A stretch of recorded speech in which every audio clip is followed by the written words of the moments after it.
Seperti yang sudah kami sampaikan sebelumnya, bahwa kurikulum pendidikan akan terus mengalami perubahan sesuai dengan kebutuhan zaman. Hal ini dikarenakan posisi pendidikan yang selalu ada di antara teknologi dan budaya.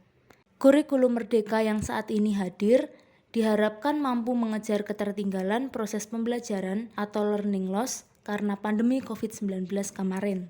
Dalam penerapan kurikulum ini, pendidik harus mengetahui prinsip-prinsip dasar dalam menciptakan suasana pembelajaran yang selaras dengan kurikulum merdeka.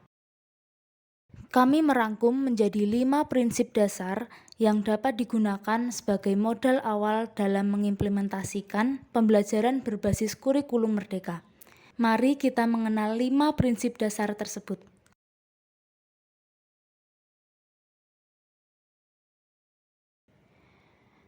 Mengenal tahap perkembangan dan capaian belajar peserta didik. Guru harus melakukan observasi di awal tahun pembelajaran terkait perkembangan, capaian yang ingin diraih, karakteristik peserta didik, hobi atau minat masing-masing peserta didik, dan lain-lain melalui kegiatan diskusi, tanya jawab, survei dengan angket atau kuesioner, dan lain sebagainya. Setelah melakukan observasi dan analisis kebutuhan peserta didik di dalam kelas, guru kemudian membuat alur tujuan pembelajaran atau ATP sebagai pengganti dari RPP yang sangat rumit dan mendetail.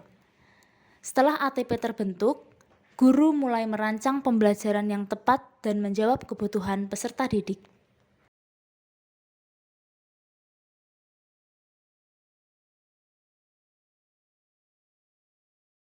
Konsep belajar sepanjang hayat harus mulai ditanamkan kepada peserta didik sedini mungkin.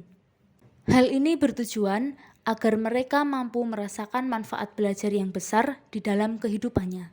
Mereka diajak untuk terus belajar dan mencari jawaban dari setiap persoalan yang ada, agar mereka mampu terus bertumbuh dan menjadi pribadi yang bermanfaat bagi dirinya, lingkungan di sekitarnya, serta bagi nusa dan bangsa.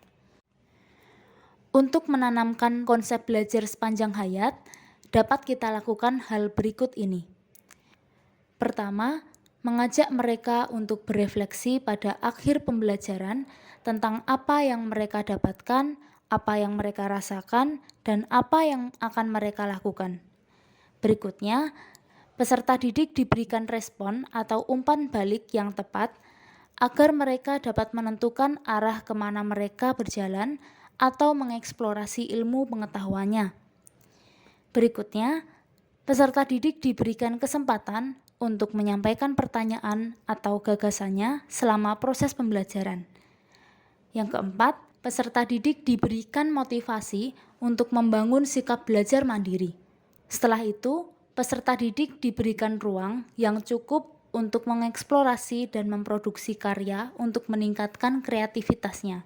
Selanjutnya, peserta didik diberikan kesempatan untuk mengeksplorasi lingkungan tempat tinggalnya dengan bebas dan bertanggung jawab.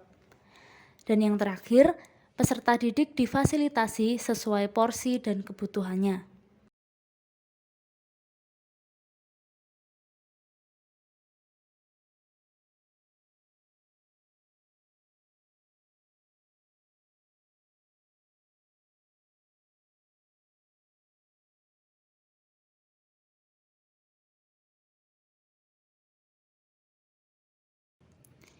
Kompetensi dan karakter merupakan hal yang berbeda, tetapi tidak bisa dipisahkan. Kompetensi harus diimbangi dengan karakter, begitu juga karakter harus diimbangi oleh kompetensi. Kompetensi tanpa karakter adalah brutal. Karakter tanpa kompetensi adalah mati. Keduanya bagaikan sayap kiri dan kanan pada burung, harus mengepak bersama dan harus bertumbuh bersama.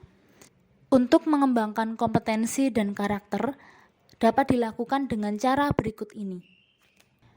Proses pembelajaran dengan menggunakan model, metode, dan media yang bervariasi dan kreatif. Guru yang kreatif akan menginspirasi peserta didik untuk ikut kreatif.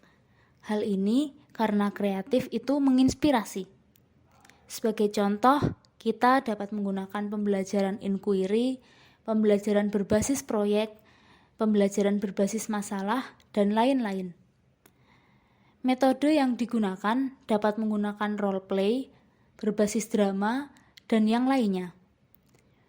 Untuk media, dapat menggunakan media cetak maupun animasi virtual, dapat juga menggunakan teknologi terbaru seperti AR maupun VR, atau media yang dibuat oleh guru itu sendiri sehingga dapat memotivasi peserta didik untuk selalu kreatif seperti gurunya.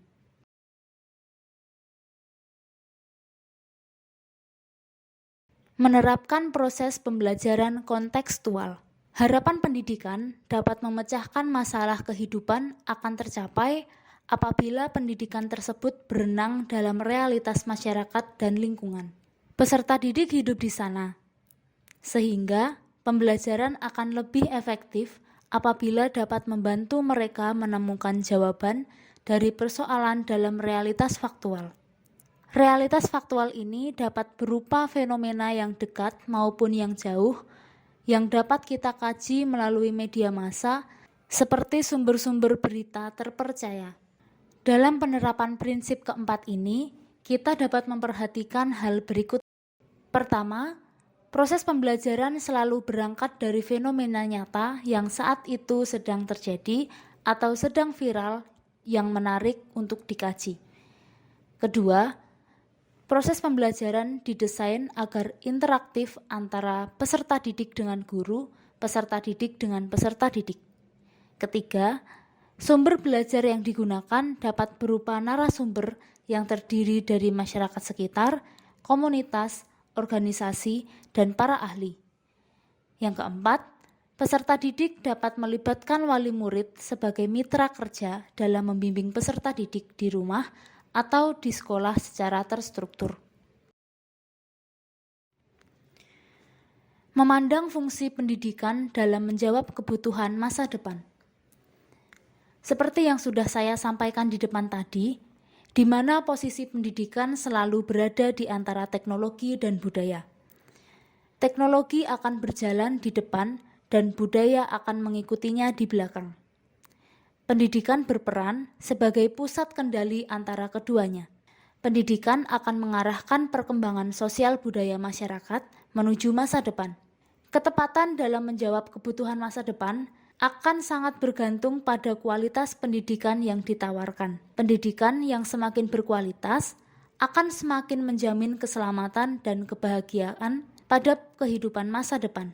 Untuk itu, kita sebagai pendidik harus memperhatikan hal-hal berikut ini. Pertama, menerapkan proses pembelajaran dengan mengintegrasikan pada kehidupan yang berkelanjutan. Hal ini berkaitan dengan gagasan pengembangan sumber daya alam yang dapat diperbaharui.